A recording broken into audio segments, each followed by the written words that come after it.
So sabi nga ni Alexandre dito meron daw naglagay ng gloves sa taas gamit yung hot air balloon. Ito pala ay nirenovate na, hindi na pala siya yung original na tulay. Ito, so mapapansin nyo nga, sa katagalan na rin ng panahon kinakain na nga itong lumang bahay na to.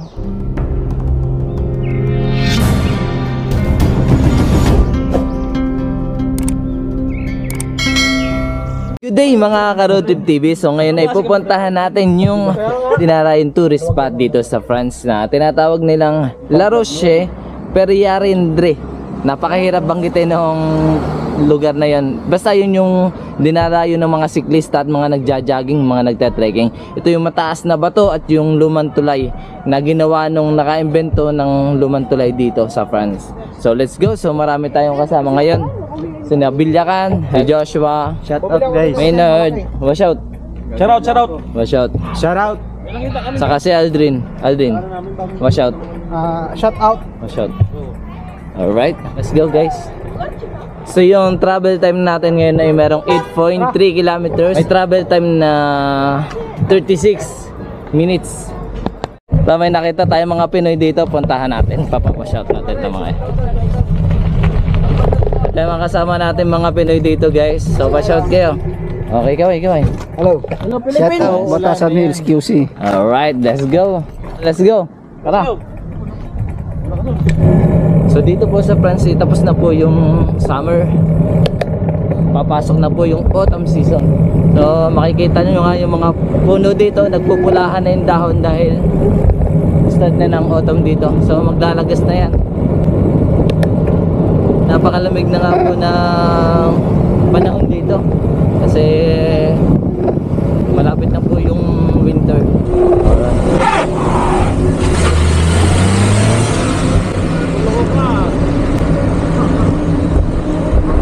So short rides lang tayo guys, gawa ng medyo hapon na dito.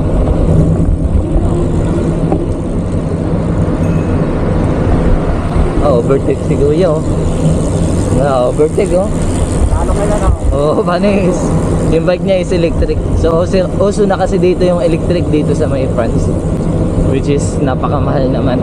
Ayun ganda ang ganda ng mga building dito guys. Ang ganda ng mga building.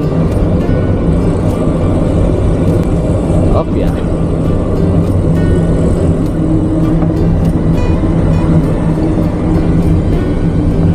So mabilis na biyahe lang to kasi puro kami lalaki. Mga batak na yung mga kasama natin sa pagbabike. Alright. Hindi pa tayo nakakarating dun sa pupuntahan natin Eto, bubungad na nga agad sa inyo mga rock formation dito guys. Ang ganda niyan guys. Ang ganda dito sa baba Tulo namin yung camera ngayon guys. Oo. Malapit na sa pupunta namin. Ganda ng kabundukan dito guys. Yung may-ari ng camera na yan guys, mahina naman yan sa bike. Mahina lang mag-bike yan, may-ari lang yan. Pinagbibigyan lang namin na uuna yan Oo. Kasi kukontent niya, kunwari malakas siya mag-bike. Pero totoo niyan, mahina naman talaga mag-bike yan Wait a minute. Mahina naman talaga mag-bike yan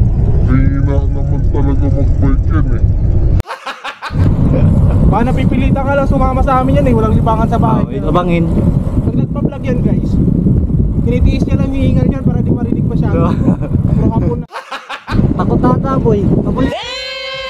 Takot tataboy. Kapuli mo. Bakot. Anong pasa? Ang ganda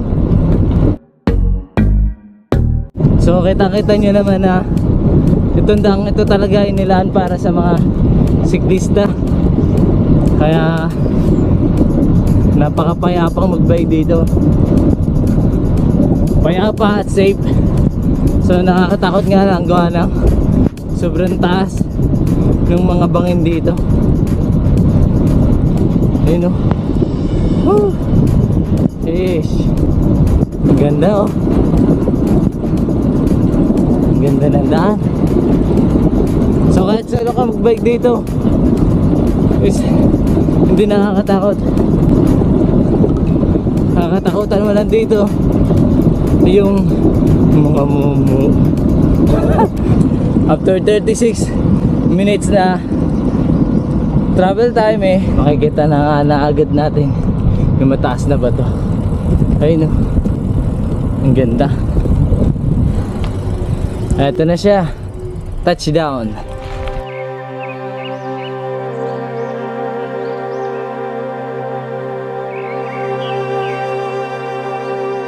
After 36 minutes na travel time narating na natin tong mataas na bato na dinadayo dito. So puntahan natin. Marami napunta dito guys. Dahil isa talaga tong tourist attraction. So yun no. Kung mapapansin nga sa video, makikita at bubungad na nga agad itong mataas na batong ito. Yan. Ang taas na. Ayun no. Pag signal nga ni. Ang taas. Alright. Ang taas. Grabe, ang ganda. Ang taas, men. So kunting ingat lang. At baka tayo ay mahulog. Baka kayo ay mahulog sa maling tao. Ako nahulog na ako sa mabuting tao eh.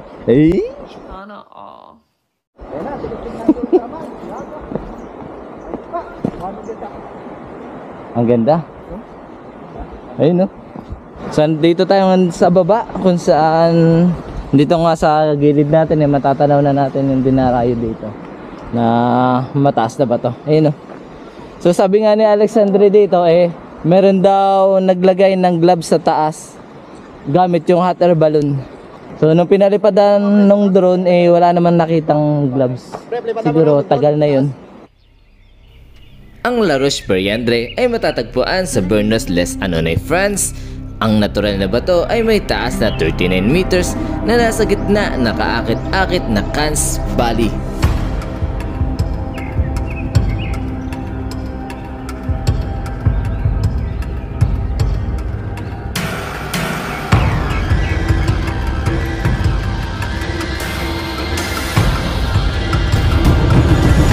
Nakaka-amaze lang yung mga rock formation dito sa France talaga. Yun tara, so nakita na natin yung mataas na bato. So ngayon ay pupuntahan naman natin yung lumang tulay. Gumawa ng tulay na yun, yun yung naka-invento ng tulay dito sa France. So ang ganda oh, rock formation. Li ako para makita yung mga susungasub. Uy, ito pala ay nirenovate na. Hindi na pala siya yung original na tulay. Sayang, makakapunta pa sana tayo doon sa gitna ng bahay. Ibig sabihin, bawal nang umakyat. Baba na tayo.